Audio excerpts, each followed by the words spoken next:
भाइयों और बहनों, इस इलेक्शन में सिर्फ 20 दिन बचे हैं और चॉइस मेरे और एंड्रू कोमो के बीच में है।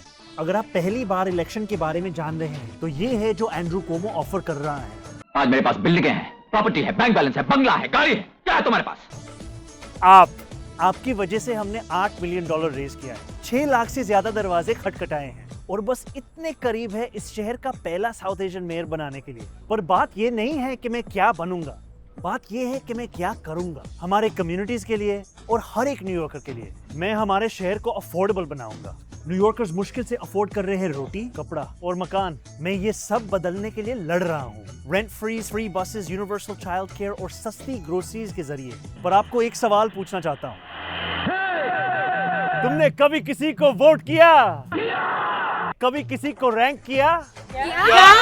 देखो, यहाँ न्यूयॉर्क सिटी में हम रैंक चॉइस वोटिंग यूज करते हैं। इसका मतलब है कि सिर्फ एक कैंडिडेट को चूज करने के बजाय आप 5 कैंडिडेट्स तक को रैंक कर सकते हो अपनी पसंद के हिसाब से।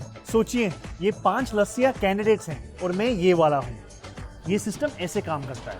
सबसे पहले फर्स्ट चॉइस वोट्स काउंट होते हैं। जिस कैंडिडेट के वोट सबसे कम होते हैं उसे हटा दिया जाता है। लेकिन अगर वो आपका पहला चॉइस था तो आपका वोट खत्म नहीं होता है, वो आपके नेक्स्ट चॉइस को चला जाता है। ये प्रोसेस तब तक चलता है जब तक किसी कैंडिडेट के पास आधे से ज्यादा वोट्स ना हो जाएं। आप जितने ज्यादा लोगों को रैंक करते हो उतनी ज्यादा आपकी बैलेट और आवाज में ताकत होती है। इसलिए मैं चाहता हूं कि आप मुझे, ज़ोहरान ममदानी को, अपने बैलेट पे पहले नंबर पे रैंक कीजिए। और सिर्फ मुझे नहीं, बाकी बैलेट भी जरूर भरना। ये 3 दूसरे कैंडिडेट्स हैं जिनको आप रैंक कीजिए।